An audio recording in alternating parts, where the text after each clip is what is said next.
We will be looking at the job exportation, and this is after the government announced that 2,500 nurses were going to be going to Saudi Arabia. Not only that, 900 NYS graduates will be proceeding there, and not only that, they said there's more than 500,000 jobs out there that the government is planning on Kenyans to secure these jobs. But the nurses has generated quite some discussion. Some people do acknowledge that indeed they need to go and even further their career and also better their lives.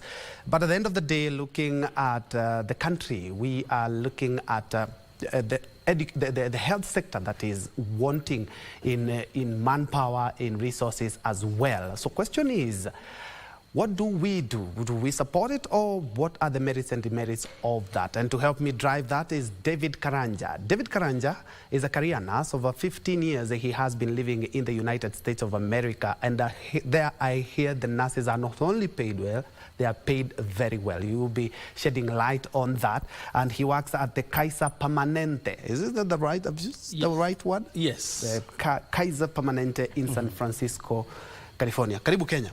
Asante. Now, I'm looking at the 2,500 jobs that were promised, and then those nurses are going.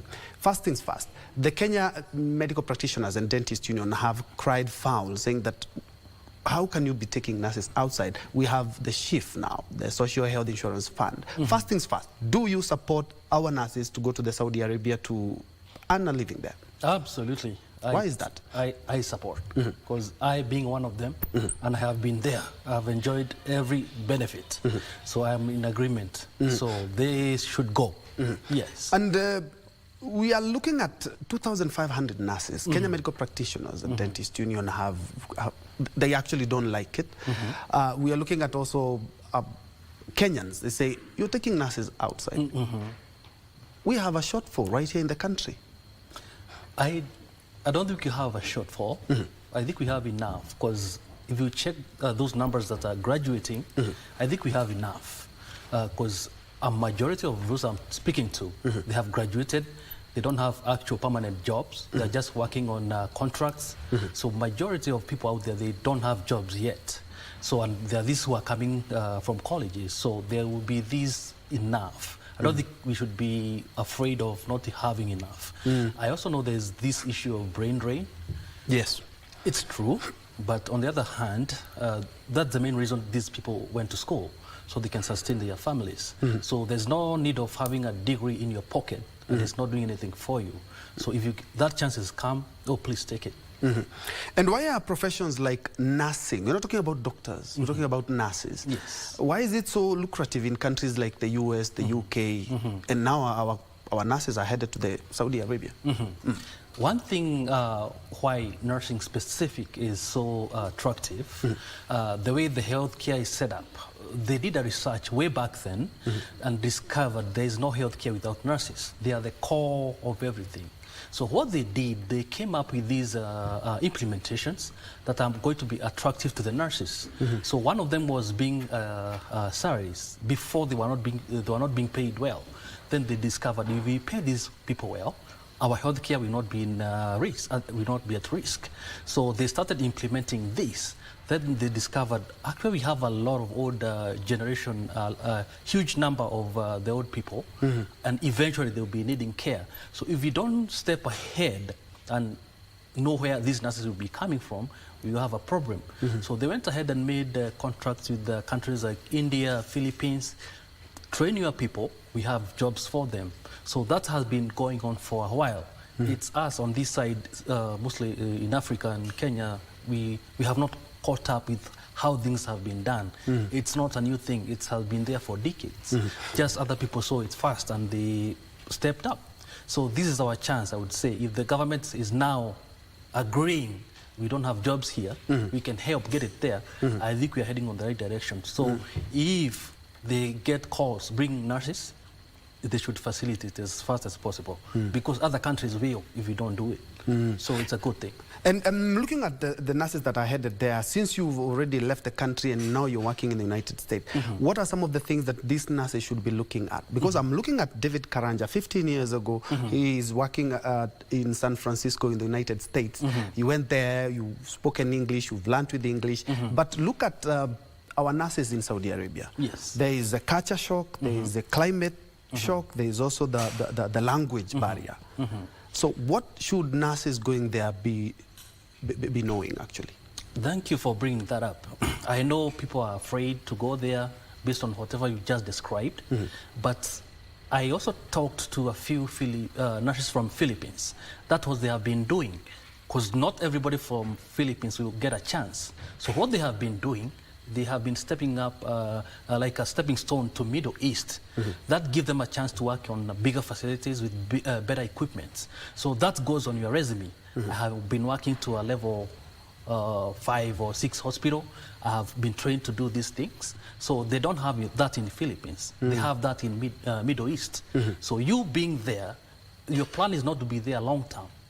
Even if you're going to be there 5, 6 years, trust me, if somebody in the US sees, oh, this person has been working in ICU, and it's an actual ICU, because they can check. So they'll get the first, whatever the chance that comes up, that's who they'll go for. So if you get a chance to go to Middle East, you have to have a plan. Don't just go there because you're gonna come back after 5 to 6 years. Go there with this plan. I'm making my resume better, and keep applying for the jobs in the US, because specifically, you cannot lose when you go there. So go there, market yourself, make your resume looks as better as possible. So say I'm training point A, B, and C, because in Kenya, sometimes we don't have the facilities that get you the training they need, but they have those in Middle East. So you get money, yes, but you also get better training. So it's a plus for you. So don't just go there frustrated. I know it's hard, but go there with a plan. Yeah. And I'm looking at Karanja working at the KBC Permanente. There are nurses also from other countries, right? Yes. And there are nurses from the United States as well. Yes. Are you telling me the same pay that you draw from the hospital is the same pay that your colleague from Philippines draws, and the same amount that the American draws? Absolutely. So there used to be that disparity problem before. Things were hidden, and of course people complain. I know we don't complaining much here, but in America people are taught how to speak up. So when that problem came up, they came up with a system. So you are being paid based on, number one, how many years of experiences you have. Number two, where you work. Back in ICU, so it's the top of the top.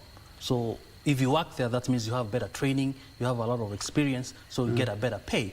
So they have an open printed book. If you have been here for 1 year, this is how much you want.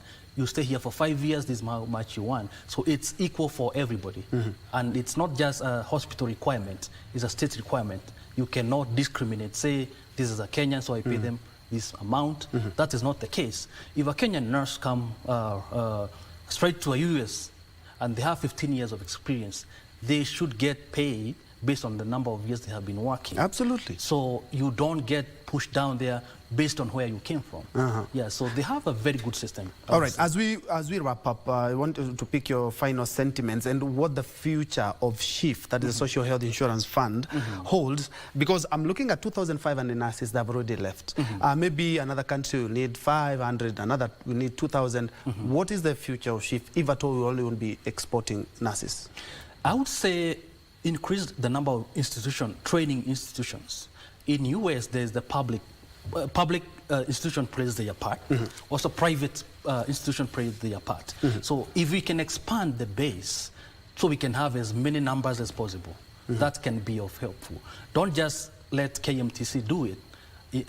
Help those individuals, private institutions that want to do it, and increase the numbers, increase the capabilities. So if we can have access, we cannot lose. Thank you so much. I've been speaking to David Karanja, who is a critical care nurse at the KBC Permanente in San Francisco, California, in the United States, and he fully supports the exportation of nurses from our country to the United States, United Arab Emirates, and other countries as well. Thank you so much indeed for your time and for your insight. Thank you. Thank you.